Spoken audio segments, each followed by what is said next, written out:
As a woman, not very hard. As a young person, maybe quite challenging. I joined Goldman first, entered the doors of Goldman Sachs when I was 18. But I think with hard work and perseverance and also really enjoying my job and loving my job, it wasn't maybe as hard looking back on it now, just required some dedication. You have Palestinian roots and grew up in London. This makes you feel special, no? To grow up in this environment and then make it in the investment banking world.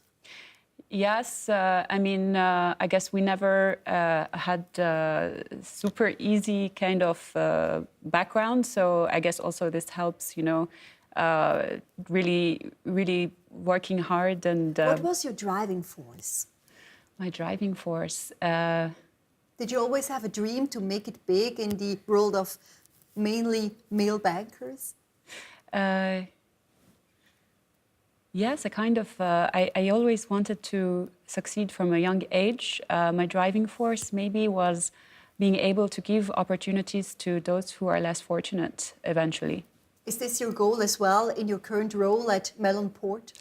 I think this has been a goal that I started implementing already since a few years ago, and I always try to give opportunities to those less fortunate, and in particular those who are less likely to have their voice heard for reasons out of their control.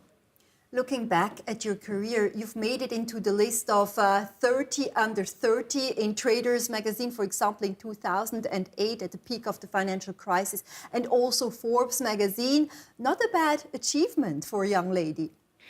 Yes, it's interesting. I don't pay too much attention to those things, or I try not to pay too much attention to those things. I genuinely just try to do the best job I can at the time and use my hard work and intuition to see where that goes. Your trading strategies during the 2008 financial crisis were extremely profitable. What was, the success recipe behind your asset allocation strategies? I think, again, a lot of it was down to intuition and digging deeper in the early signs of the subprime crisis, and in particular trying to find strategies that were more risk-averse, but could really pay out in the event that I tried to forecast. Is money important to you? Did you ever kind of, bet on very profitable asset allocation strategies and investments because you were kind of thinking about your own profit as well? No, I genuinely really enjoy what I do and the work around it. I genuinely try to do things that interest me, and I think in general that's a rule that applies in life. If you do something you're passionate about and that you really enjoy, in the end you find success. Now you've left the investment banking industry as such and entered the fintech and blockchain sector. If you compare, your situation as a woman, how much more difficult is it to make it now in the blockchain industry than it was in the investment banking sector? I think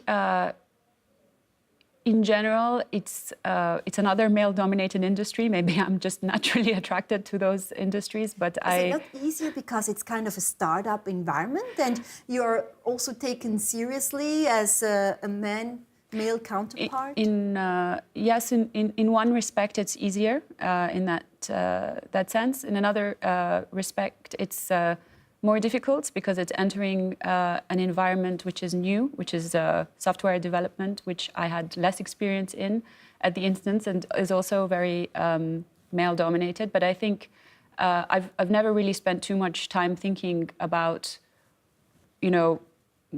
how many men or how many women are in the room. It's more about just putting in the work required to be able to understand what's going on in a conversation and what the right thing to do is next. You were also named one of the top 100 digital shapers here in Switzerland. How do you see the digitization of the country going forward? I think Switzerland has made a real had a real first mover's advantage by being open-minded and providing the tools and support for startups in blockchain space quite early on. You have politicians such as Mr. Dolphy Müller and Mr. Johann Schneider-Ammann, I was about to say. They're pushing so much yes, for pushing this. so much and really physically come to see what's happening, and they meet with us regularly to try and understand what should be the next move. They're not just listening to what they think, but they're on the ground trying to understand from different startups what we think should be the next move, and helping understand to shape future regulation and future environment to continue being ahead of the curve. This push for a digital Switzerland, is this just PR and marketing though? Because, you know, we have such a hype in the country right now. Everybody's wanting to jump on that boat, on that ship.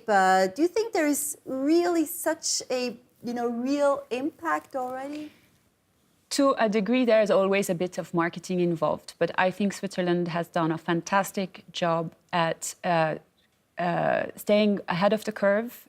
I was a little bit concerned when we started to see other jurisdictions compete regulatory-wise or PR-wise for, in particular, blockchain business. And for some time, I wondered if Switzerland would be able to stay ahead of the curve, but they did. They were the first country globally to provide clarity on digital token issuance. They continue to attract a lot of companies, and in my daily interactions and conversations, I always hear daily of companies who initially raised money in Switzerland and located themselves abroad, actually locating themselves now, coming back to Switzerland, despite the high costs that's incurred. That's probably maybe the only deterrent is the relative cost of running a business in Switzerland. But regardless of that, I still see a lot of business coming back here. You're such a globetrotter, Mona, and lived in so many different countries. How committed are you to staying in Switzerland and stay for the next couple of years, the foreseeable future? Yes, I think as a company or in a business sense, we will always have a presence here. But if we continue to meet our milestones, the next step is to spread things globally, and therefore we will look to expand in other business hubs. But I think it would be difficult ever to leave Switzerland. It's our home, and it's the place where we formed our company. I think we will always have a presence here. What does Switzerland mean to you yourself? Opportunity, professionalism. Do you have an emotional attachment as well now, because you've lived here for some time? Yes, I've been here nearly 8 years now. Yeah, I find it a beautiful country. I find it very hard when I go back to London, immediately breathing in the pollution and missing the fresh air of Switzerland and the lakes, the clear lakes versus the, you know, the sort of more polluted rivers you get in the bigger cities. Yes, of course, I have a big emotional attachment, and I hope I will always be, you know, have some home or some reason to come back to Switzerland for the rest of my life. You're also a very strong advocate of the crypto valley in Zug, and you believe in this ecosystem. What is the ecosystem of Zug right now, and how do you see it develop from here? The ecosystem of Zug is growing every day. We have law firms, you know, who are experts or leading experts globally in blockchain issues, which is a huge advantage when you don't have to explain to a lawyer from the starting point what is a blockchain. We're seeing increasingly great residential support for commercial space for people who want to set up companies and rent desks or offices. You know, when we first came here 3 years ago, it was impossible to get anything with less than a 10-year lease.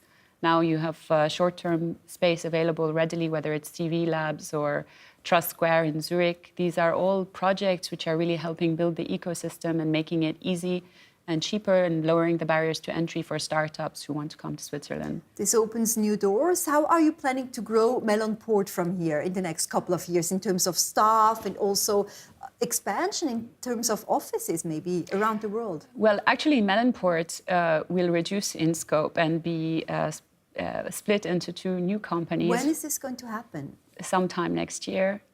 We actually We have to remember we're building a decentralized protocol, which eventually, if we succeed, has to be self-maintainable. If we succeed in keeping our promise, has to be self-maintainable without a single central entity looking after it.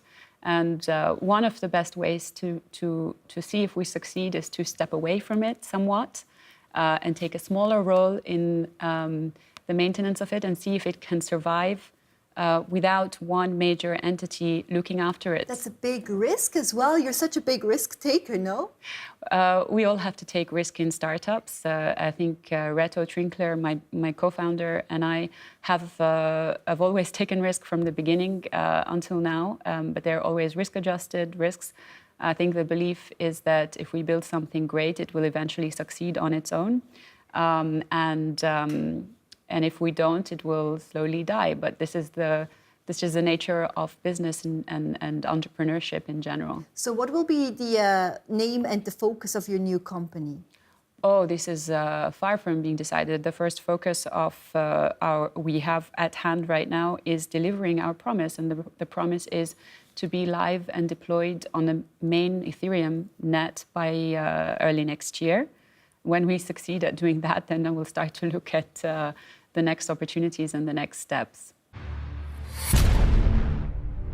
The first focus of we have at hand right now is delivering our promise. And the promise is to be live and deployed on the main Ethereum net by early next year.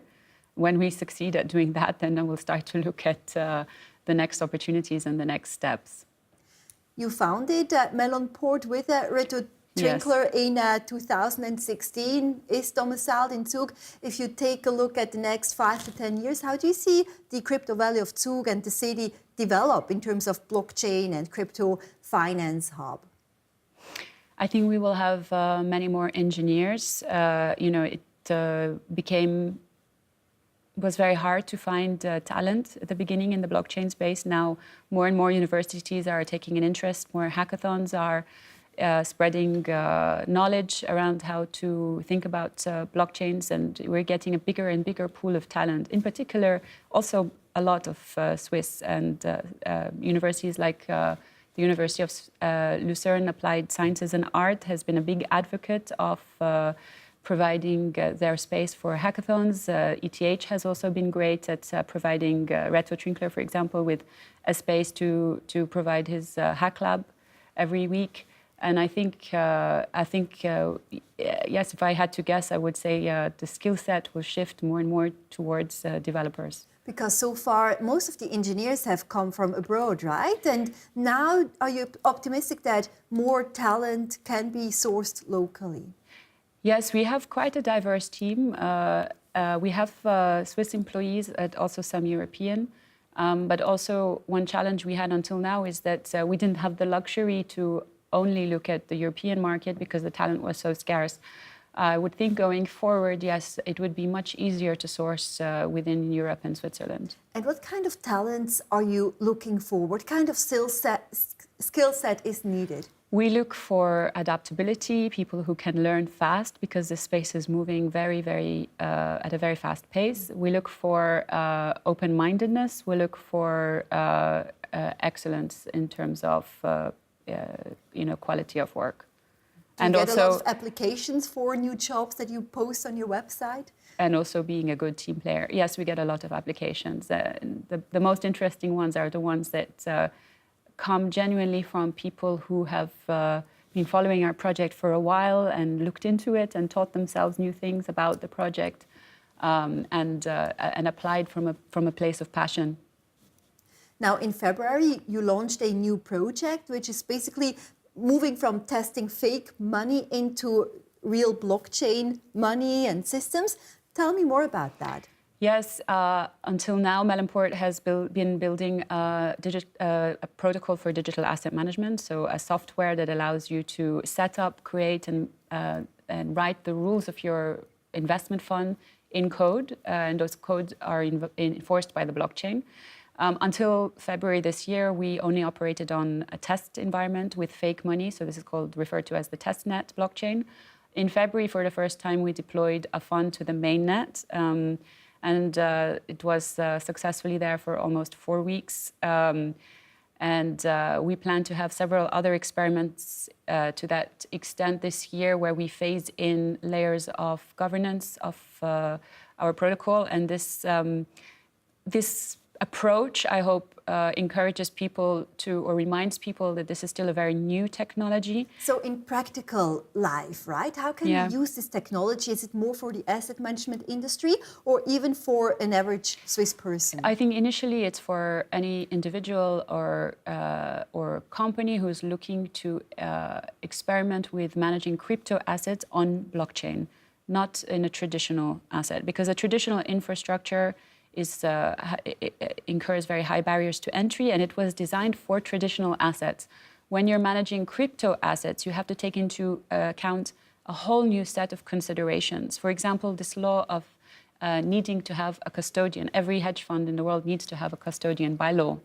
But this rule actually doesn't make sense when you have a crypto hedge fund. In fact, it actually introduces a set of risks. So we have to revisit and reassess the situation and build a new infrastructure which is taking into considerations the properties of the new asset class. Now, we also think that traditional asset managers will shift to this technology eventually on a 20-year view. But I would say we need to assume that, or we take an assumption internally that all assets, including equities, bonds, etc., will eventually become tokenized or digital. And when that happens, how soon will this happen? It's already happening. I mean, Digix is an example of a company in Singapore that just launched the first gold token on the blockchain, and these tokens are backed by physical gold.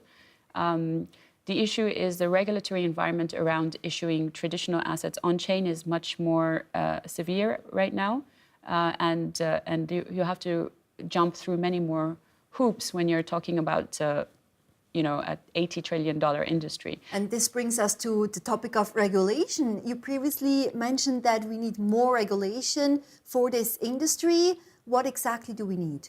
I think we need to self-regulate ourselves in the sense that we need to try to predict what issues could go wrong and what issues users could be vulnerable to. But do you think that startups, including yours, are actually on that track because they want to grow fast, they want to grow soon, but self-regulation might not be, the topic of the day for them? Yes, we try to predict in our creation process what users could be vulnerable to, and we try to protect that inherently by building it into the code itself. So one example of that is our risk management, our on-chain risk management, which we identify in hedge funds, for example, even in traditional hedge funds, many ways where hedge fund managers can breach their risk limits and not get discovered for several days later.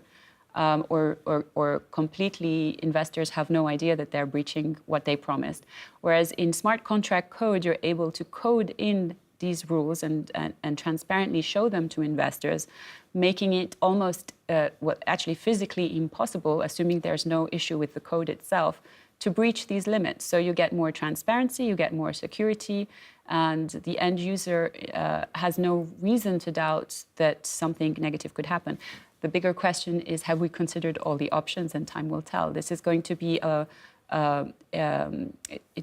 we're not going to go up in a straight line. Mistakes will be made, and monies will be lost, as we have seen in the past. It's probably not the last hack or situation we've seen. You mentioned the dotcom style crash. Yes. Is this, long gone, or are we still ahead of this big bubble burst? I think we still have. I think we haven't seen the bubble burst yet. I think we are making progress in the technology. I think the hype is far ahead of where the technology is right now.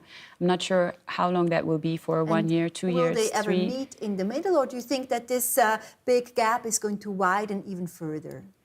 I think at some point we will have another dotcom for the token asset class, but and it will be a painful period for people. I'm sure a lot of people will lose money or will have a tough period of time before we recover. But are you I think optimistic that you will survive yourself as a company? I try not to think about that too much. I think more importantly is this technology wave will bring us positive results as a whole. It doesn't matter if it's Melon protocol or any other protocol. I think we will have ups and downs, and the downs may be very painful. But I think if you look from 5-10 year view from now, I think we will all be enjoying a better standard of living or better tools to interact with financial products than we ever have in the last 30 years. One thing that worries me, if we talk about concerns, is the North-South divide when it comes to this technology, because it seems that all the developments and innovations are happening in the West and in the rich countries. But if you look at blockchain development in Africa or poorer countries in Asia or Latin America, there seems to be a widening gap. How can we help, developing countries as well to jump on this bandwagon? No, I think developing companies are very much on top of blockchain and actually maybe even more open-minded than other countries, more developed countries, because they have less to lose. In general, developing countries have more corruption. They trust their governments less. They trust their banks less. They have a big problem with intellectual property rights. And one day they can own a piece of land and the next day the government takes it away from them. So actually, I think developing countries are quietly working very hard on these technologies. And if I were to guess, the winning protocols will be mostly used in developing countries versus countries which already have quite a high level of trust in their system. Let us imagine a point in the future, 2030, for example. Do you think that Switzerland as an economy should open up much more? Switzerland is very good at taking a consensus and seeing what people think by referendums, and I think they should continue on that approach. It's a very decentralized approach, actually, which is another, reason probably that the country operates so well and so professionally compared to other countries and on time. And maybe actually we can learn something from that when we look at decentralized technologies. The idea of giving voting power to users, letting everyone have a vote on every decision. This is really what blockchain protocols allow. And building strong governance systems. This is still a very new and experimental area. And like I said, it's not going to be a straight path up. We will have challenges and we will all make mistakes. But on a 10 to 20 year view, the blockchain protocols and applications on those protocols would be much stronger than they are today.